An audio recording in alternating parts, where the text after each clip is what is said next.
Luzon, Visayas, Mindanao at buong mundo. Ngayon ay Martes, September 3, 2024. Ako si Barbie Mulak at ito ang Balitang A to Z.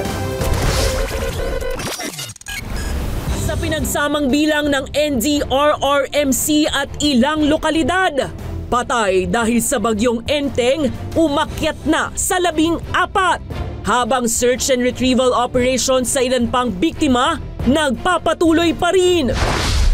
Bantay boto, vote buying, kaya bang puksain ng COMELEC?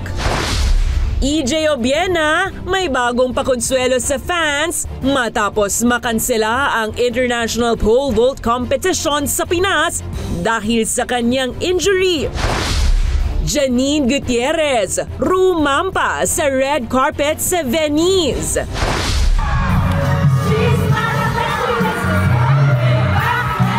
At sa Balitang Showbiz, Sarah G kumasa na rin sa trending na TikTok Dance Challenge.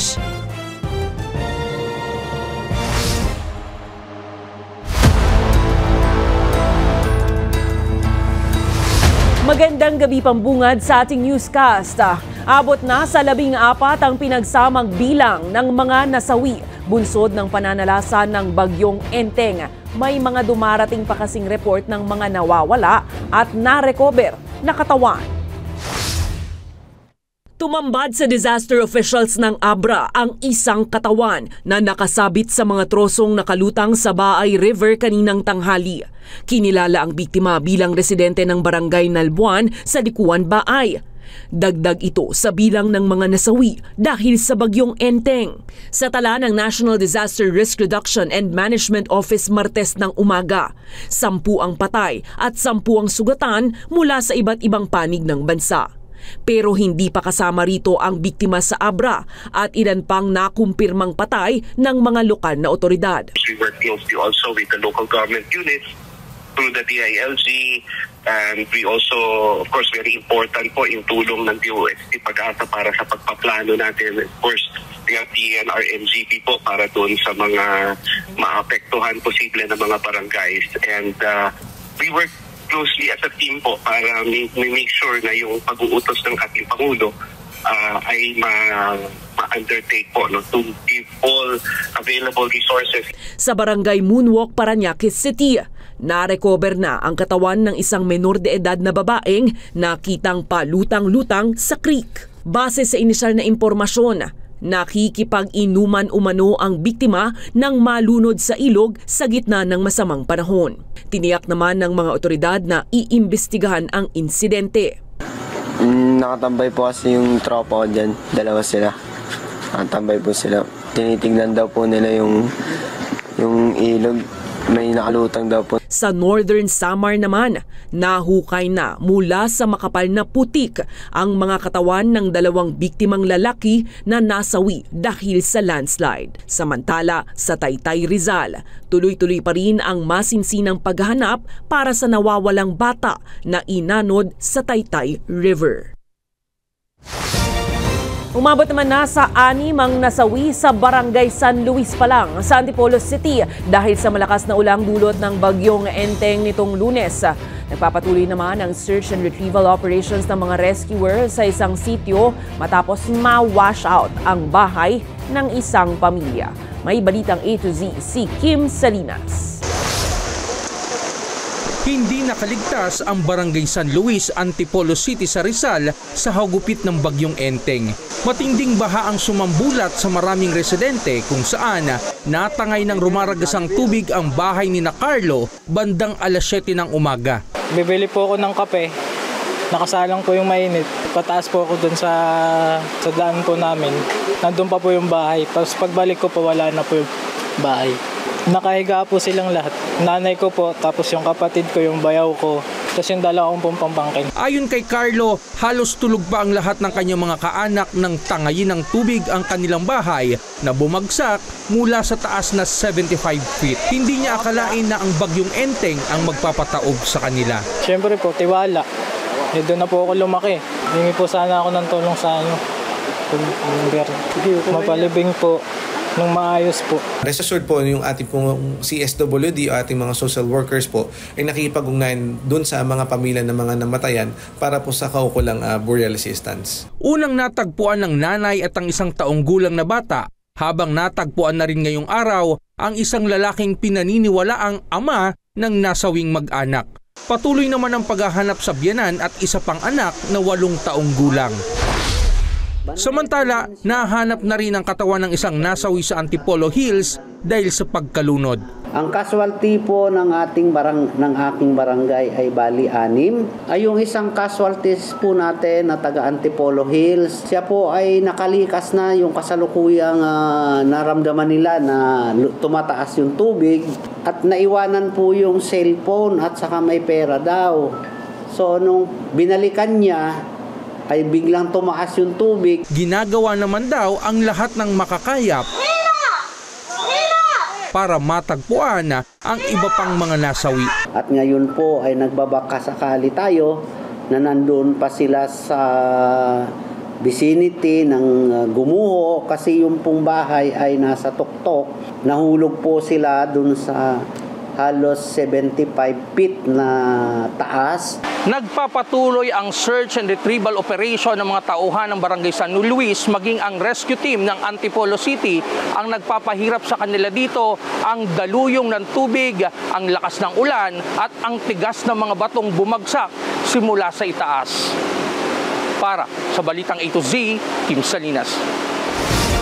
Aabot sa 80,000 pamilya o halos 300 individual ang naapektuhan ng pananalasa ng bagyong Enteng. Ayon sa DSWD, karamihan ng mga naapektuhan ng bagyo ay sa National Capital Region, Cagayan, Isabela, Quirino, Aurora, Bulacan, Batangas, maging sa Cavite, Laguna, Quezon, Rizal at Albay, pati rin ang Camarines Sur at iba pang lugar sa Eastern Visayas. Namahagi na ng pagkain ng ahensya sa mga na-stranded na pasahero sa Batangas Port at Bicol Region, habang patuloy namang nakikipag-ugnayan ng DSWD sa mga lokal na pamahalaan para sa karagdagang tulong at suporta sa mga naapektuhan. This morning, nasa mahigit 16 million pesos worth of humanitarian assistance were already provided. But as the reports are coming in from our field offices, we are expecting this number or these figures to increase. Abiso sa ating mga ka-A to Z dahil nga sa pananalasa ng bagyong Enteng, suspendido pa rin sa Miyerkules, September 4 ang klase at pasok sa lahat ng antas sa ilang lugar sa bansa. Wala pong pasok sa buong lalawigan ng Pangasinan, maging sa Nueva Ecija, pati na rin sa Abra. Patuloy namang nararanasan pa rin ang malalakas na ulan at pagbaha sa maraming lugar, kaya't ingat po kayo. At dahil nga patuloy na makakaapekto sa malaking bahagi ng bansa ang bagyong Enteng, huling namataan ang mata ng bagyo. May humigit 160 kilometro kanluran, hilagang kanluran ng Lawag City, Ilocos Norte. Taglay nito ang lakas ng hangin na 95 kilometers per hour at may bugsong aabot sa 115 kilometers per hour. Kumikilos pa rin ang bagyo sa bilis na 10 kilometro kada oras. Inaasahan namang lalabas na ng Philippine Area of Responsibility ang bagyong Enteng sa darating na September 4, Miyerkules. Samantala, nakararas pa rin ang Signal Number 1 sa Ilocos Norte, Ilocos Sur, northern portion ng La Union at Abra. Asahan po at mag-iingat po sa pag-uulan, malakas na hangin sa mga nabanggit na lugar at karatig na bayan at probinsya na maaring magdulot ng pagbaha o kaya ay pagguho ng lupa. Abot naman sa halos 4,000 customer ng Meralco ang nananatiling walang kuryente sa ngayon, bunsod ng epekto ng bagyong Enteng at hanging habagat. Ayon sa Meralco, lubog pa rin kasi sa baha ang maraming lugar kaya pahirapan silang ayusin ang power supply.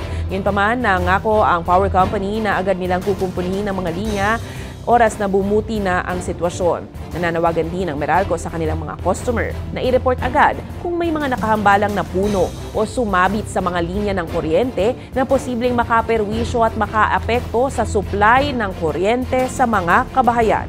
We have to consider lang, itong medyo may minor problem tayo. Majority ng nasa flooded areas, in particular, Pililla, Rizal, Bacoor, sa Cavite at Nabotas, 2,000 customers doon yung flooded. So once umupa na yung tubig ba, mababalik na natin yung service.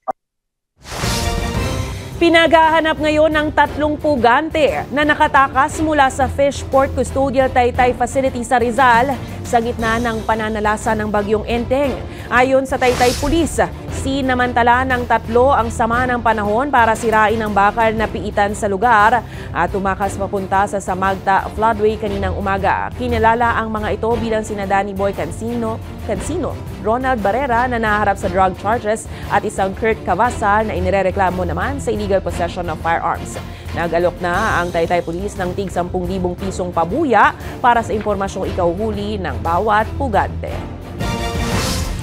Dinipensahan ni San Juan City Mayor Francis Zamora ang ordinansa sa kanyang lungsod na nagbabawal sa paghahatid ng tulong sa mga evacuation centers nang walang pahintulot o clearance mula sa lokal na pamahalaan. Paliwanag ni Zamora, hindi naman nila pinagbabawalan ang pagtulong sa lungsod, bagkus ay nais lamang nilang tiyakin ang kaligtasan at kaayusan sa residenteng nasa evacuation centers. Una na kasing binatikos ng magkapatid at kapwa dating naging alkalde ng San Juan City na sina Senators Jinggoy Estrada at JV Ejercito ang ordinansa bilang anilay pamumulitika. Sa pahayag ni Ejercito, pang-aabuso raw ito ng kapangyarihan at pagpigil sa mga taong nais magmalasakit. Si Estrada naman sinabing kalokohan at hindi umano makatwiran ang kautusan. Lumabas ang issue ilang araw lang matapos kumalat sa social media ang video ni Senator Estrada mula nitong Abril na nakikipagtalo sa isang staff ng San Juan City Hall dahil sa umano'y pagbabawal sa kanya na mamahagi ng pera at ayuda sa mga biktima ng sunog sa lugar sa 10 oras ng gabi. Kung hindi po natin susuriin ang mga donasyon ninyo at ang ihandog po sa ating mga mamamayan ay panis na pagkain o di kaya expired na gamot, hindi po masamang tumulong. Pero wag naman yung pupunta tayo sa evacuation center. Natulog na yung mga evacuees. Gigisingin ninyo dahil lang gusto ninyong mamahagi na anumang tulong. Meron tayo mga tamang oras na dapat pumunta. Kaya nga dapat makipag-ugnayan kayo.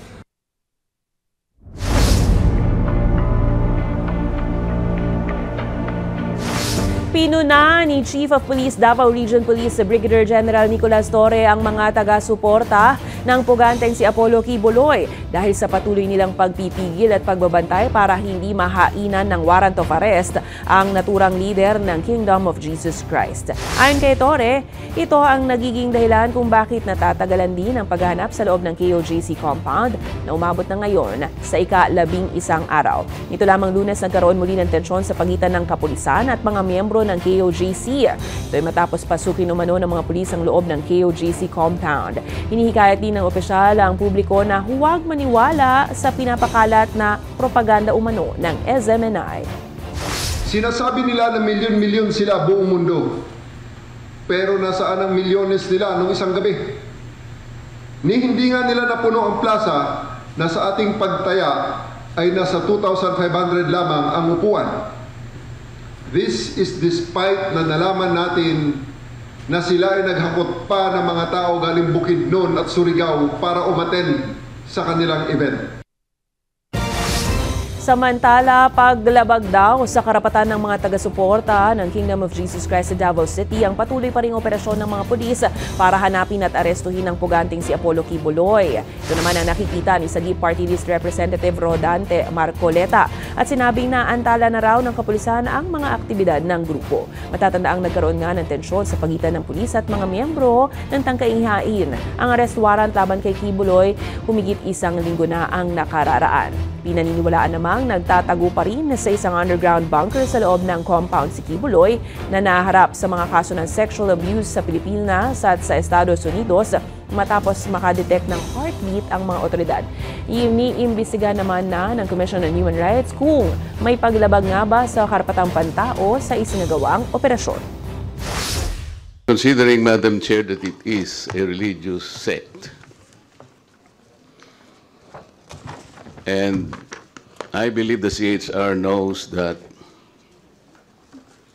several thousands of PNP members trooped to their compound and stayed there for several days, and I think up to today they're still there. Did you happen to investigate whether there are civil rights violated by the members of the PNP in encamping in their compound.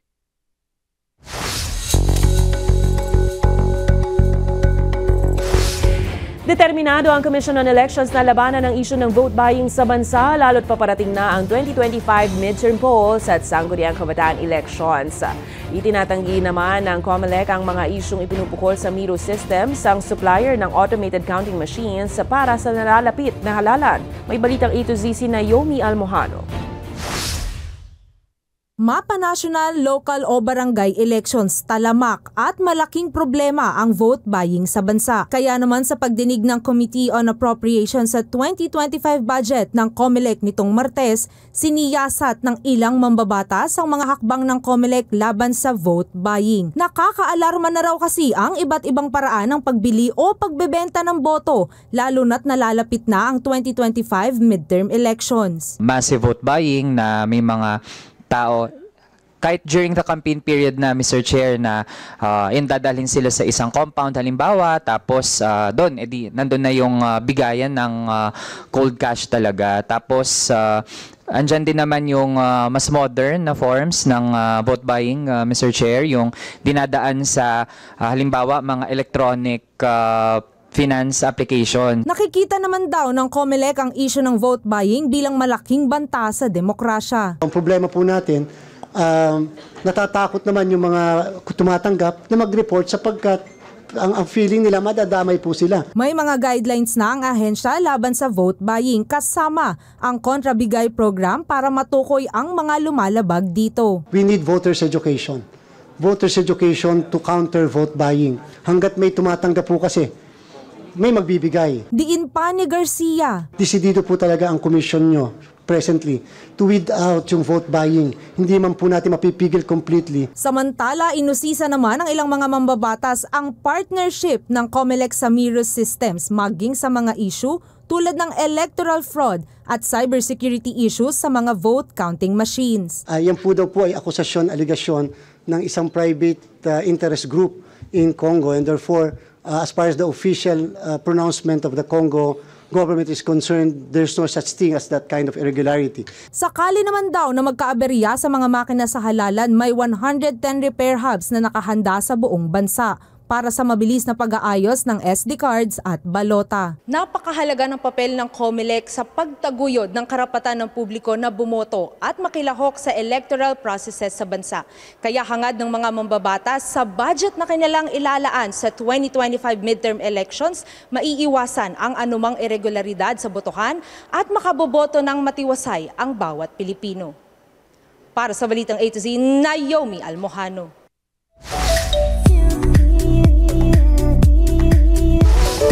Papahuli pa ba ang mismong kumanta? Kumasa na rin sa dance craze ang kumanta ng trending version ng Maybe This Time. Of course, ang one and only Sarah Geronimo. Sa isang video, pinangunahan ni Sarah G ang Grandes Tuna Festival concert sa Jensen kung saan inawit niya at sinayaw ang viral sa TikTok na Maybe This Time. Talaga namang hiyawan ng audience dahil hataw ang tinaguriang Rated SG. Kinatuwaan din ang paglabas sa stage ng mister nitong si Mateo Guidicelli na game din sa Maybe This Time Challenge. Abangan sa aming pagbabalik matapos ang pagbaha, basurang nakolekta ngayong bagyong Enteng sa Quezon City. Abot na sa 4,000 kilo. At Pinoy pole vaulter EJ Obiena may fan meet para sa lahat sa Setyembre kasama ang iba pang kampyon.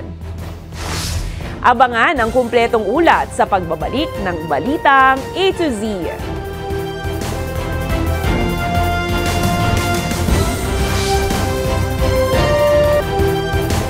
Mananatili pa rin sa evacuation center ang ilang pamilya sa Quezon City na nakatira sa gilid ng creek dahil sa takot na tumaas muli ang tubig.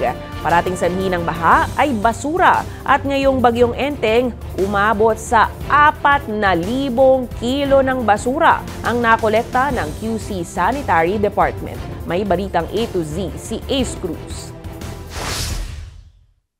Sa evacuation center pa rin ng barangay Doña Imelda magpapalipas ng gabi, si Erica kasama ang anak. Lumikas kasi silang mag-anak nitong manalasang bagyong Enteng. Ayaw na po namin maranasan yung bagyong Karina po, na nakakayat po kami ng bubong.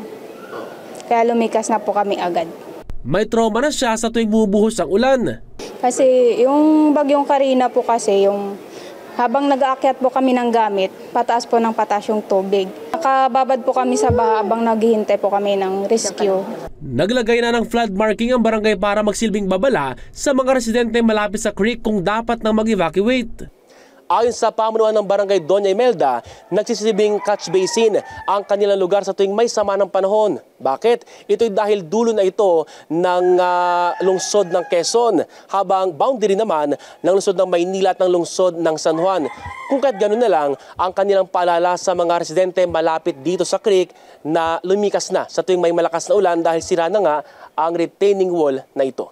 Sa ngayon, aabot sa 12 pamilya o mahigit sa 30 katao ang nasa multipurpose gym ng barangay. Sila, nandito na. Talagang sila ng kusa na ngayon na lumilikas. Ayaw na nilang umabot. May posibilidad matangay ang kanilang ang bahay nila . Pagtabing ilog plus 3. So umabot sila ng 13 feet ang lalim doon. Bukod sa pagkain, sinisiguro rin ng barangay ang kalusugan ng mga evacuees, partikular sa banta ng leptospirosis. Ang una mo kasing minomonitor sa isang evacuation site, sino ang may lagnat, sino ang may ubusipon, tapos nagbigay ka ng prophylaxis kasi kung nag-wade sila sa flood. Issue rin tuwing bumabaha ang basura. Sa bagyong Enteng, umabot sa 450 sako ng basura ang nakolekta ng QC Department of Sanitary and Cleanup Works, katumbas ng 4,000 kilo ng basura. Kaya malaking trabaho ang paglilinis sa mga estero gaya sa kahaba ng Araneta Avenue. Comparatively mas konti yung inanod na basura as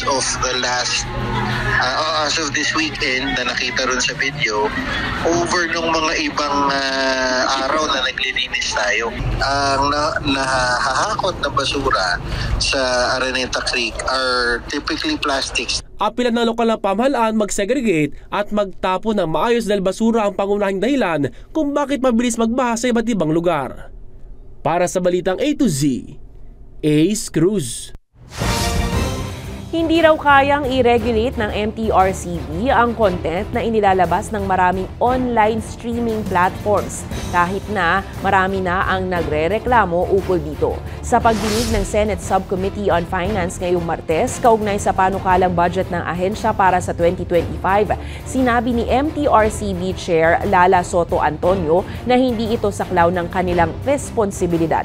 Anya, imposibleng ma-review lahat ng content, lalo't limitado lamang ang kasapi ng board. Sinabi rin ni Soto na sakop ng online streaming ang Netflix, Viva Max at kinakailangan ng kooperasyon ng mga online streaming platforms para matiyak na nababantayan ang mga content at na may mekanismo para sa feedback. Nakikipag-dialogo na rin daw ang ahensya kasama ang Viva Max para makipagtulungan patungkol rito. There are only 31 board members, and there are thousands, even millions of materials to be reviewed if we will be reviewing online streaming. And the board is not capable of doing so. Iginiit ng Department of Migrant Workers na hindi dapat sinisingil ng placement fees ang mga OFW na nagnanais magtrabaho sa ibang bansa. Ayon kay Migrant Workers Secretary Hans Kakdak, may polisiya ang Qatar na nagtatakda ng no placement fee policy para sa mga aspiring OFWs. Dagdag pa niya, mahalagang tiyakin na lisensyado ang ahensyang pinag-aaplayan. Samantala, nagbabala naman ang DMW na papatawan ng parusa ang mga recruitment agencies na magpapabayad ng placement fee. Ang no placement fee policy sa Qatar, by the way, na both sides agreed to this also nung kamakailan lamang in joint committee meeting last August, first week of August. Ang esensya nito ay hindi pwedeng maningil o managa ang recruitment agency for their services, dun sa job applicant. Kasi bawal on both sides, the Qatari side and the Philippine side. So, yan ang itinalaga na natin.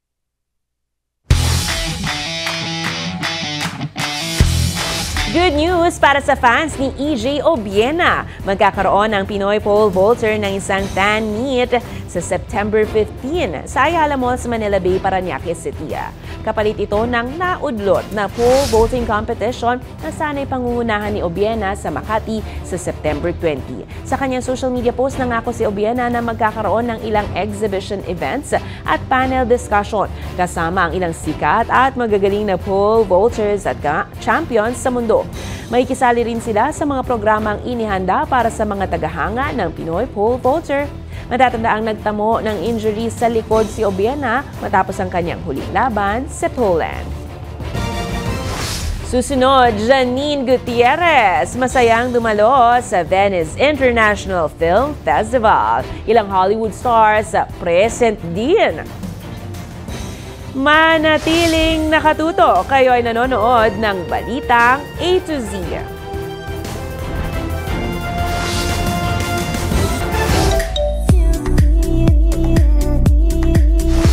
Masaya ang aktres na si Janine Gutierrez sa kanyang pagpunta sa Italy para sa screening ng pelikulang Fantosmia na kasama sa 81st Venice International Film Festival. Dumalo rin ang ilang Hollywood stars para sa screening ng kani-kanilang pelikula kasabay ng prestihiyosong fest. Makichika sa Balitang A to Z Showbiz ni Lane Garcia.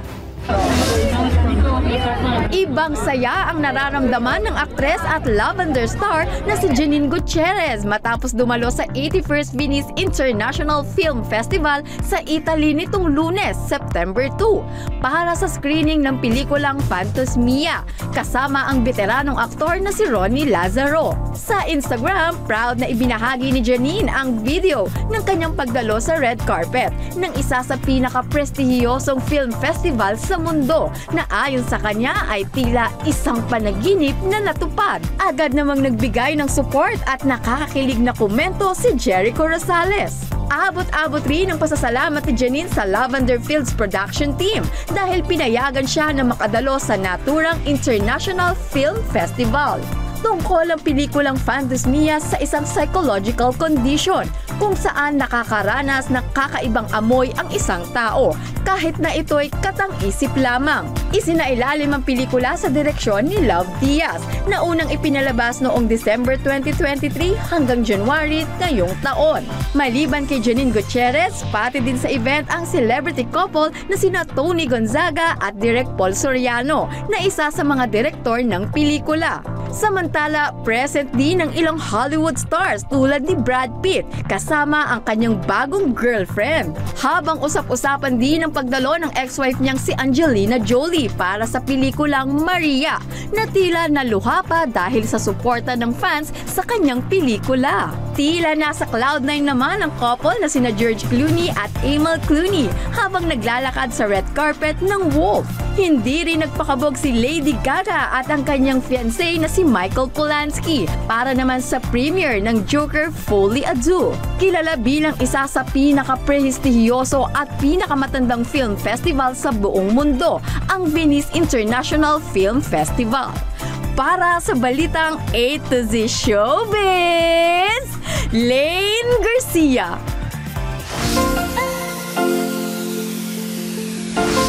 Ngayong rainy days, uso na naman ang pagbaha dahil sa walang tigil na pag-ulan. Pero ang isang ito, tila ginamit na isang oportunidad ang pumasok na tubig sa loob ng kanilang bahay. Tara, makisabay na rin tayo sa Laundry Day ni Inday.